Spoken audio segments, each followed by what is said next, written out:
Alright, welcome back. This video is a response for the Baja 5B, O'Neill's Brothers, with the reed. For your haters, there's been a few changes. It's been a few months since that last video, and I'll tell you, this Baja has seen some mileage. This is what a Baja looks like when it does some serious mileage. Let me go ahead and start to give you a little tour of what's happened since. Alright, I guess you see the Turtle Racing front brace.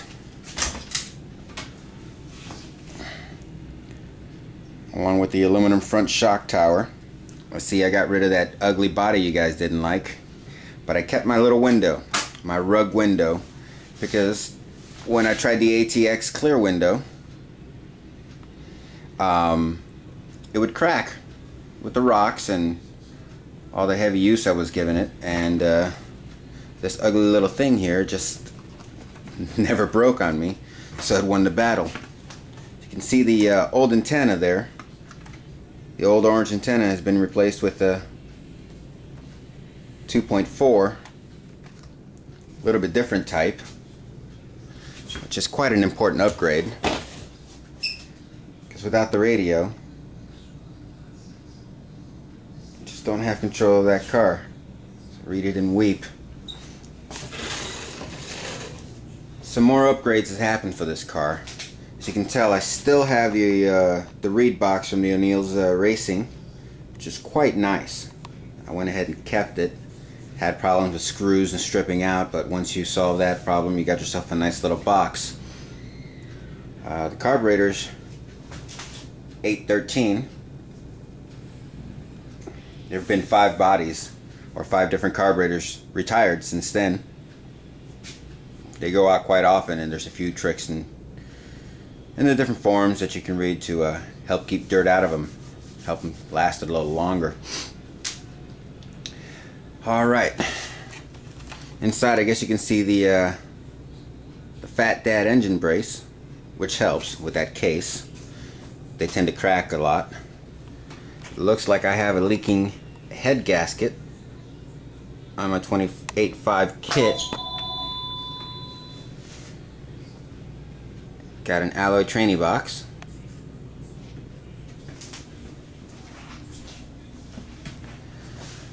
Turtle Racing rear training plate to hold that in.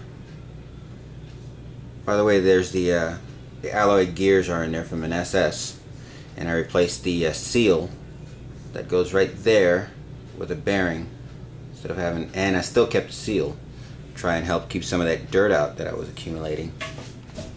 Underneath here you see the rest of the Turtle Racing backplate, the nice little brake system they have there, and ooh, Turtle Racing clutch. Can't see inside that little hole, but if you were to look inside there, there'd be a Lauterbacker clutch. The head kit here came from DDM. It's one of those CY kits, the 36mm, making it a 28.5. Nice little kit. What can I say? It doesn't have it has that improved cylinder plating, and it's okay. It gives a moderate, nice little torque at the bottom end, and you still get to keep your RPMs, which comes through the Jet Pro pipe.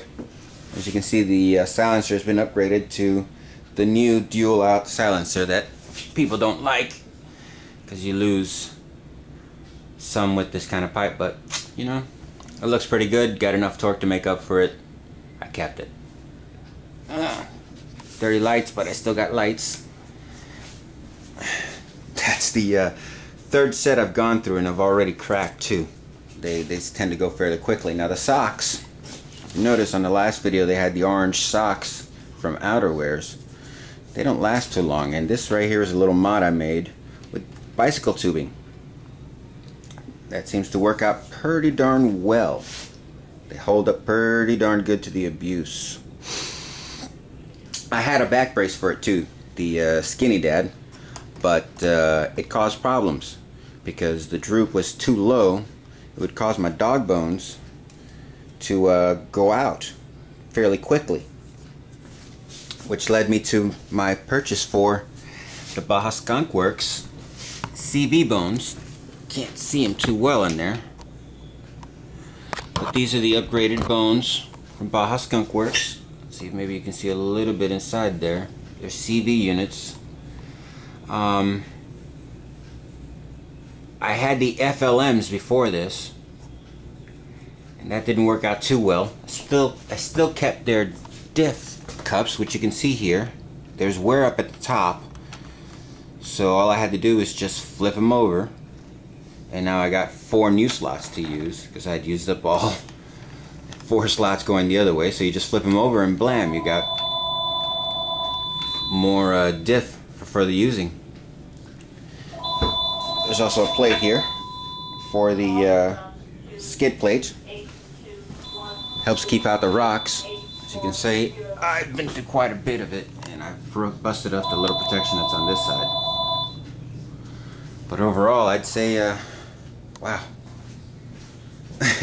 quite a little car. See the orange pull start filter, the outer wears. Went from orange to black. I got another one over here too for the pull start, but I haven't reinstalled it in my new pull start because that went out too after many starter pawl replacements. This is running the stock gears. Gives good little torque and nice for the yard.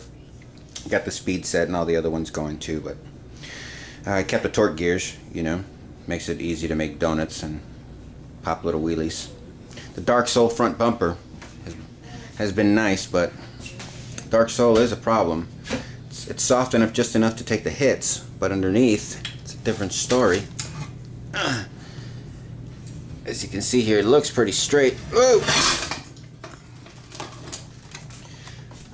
But in fact, inside has been double welded. We had another plate put in there. So now at least this part of here is got enough support and lets this go ahead and bend and take the hits that the car is going to take and keep it from getting demolished. Alright, let me try and move this back onto its stand here.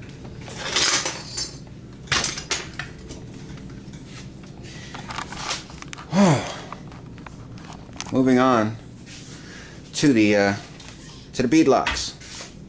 You can see this is what a stock bead lock would look like, one of them plastic rings. And I got these out here. He's gonna kill me. My good friend from England made them for me.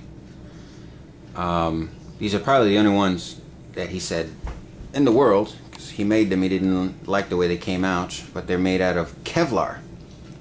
I got the set for the front and the back, but I just kept the ones in the back because they actually hold the tire in quite well.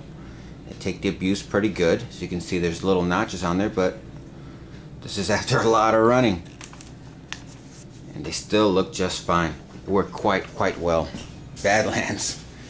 This must have been at least the 3rd pair that I've gone through. The bead locks are still doing okay, you know. Well, there you have it. Oh, one more thing that I need to show out here. You notice one of the RPM arms is white versus the other one, which is purple, and that's because of the wear that I had in the hinge pins. You see here I got the Fat Dad nutted hinge pins, and they helped out quite considerably. There was quite a big difference when I put those in there along with new hubs, and that aided tremendously in the wear of these dog bones, which is always a problem in these cars if you don't take care of that rear end. Well, there you have it. The ugly 5B transformed. Not quite as ugly as it used to be, huh? Ooh, there's another one that I forgot to show you. Remember those headlights? Yep, got the ones from Ramtech. Yes, indeed. They look a lot better. Much cleaner setup. You can see the Yamadude linkage here for the throttle. Another little upgrade. If I went under here, you could see some more stuff. I forgot to show you the Sanwa ERG-VZ throttle servo.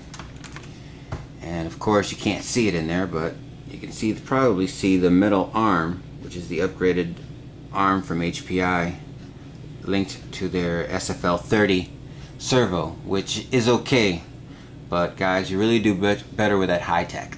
The high-tech servo is a lot nicer, along with the out front frames top plate, which is not on this one. But that makes for a really awesome combination. Is that it finally? Yep, that's it. There you have it. One final glance. And the video response to my Baja 5B.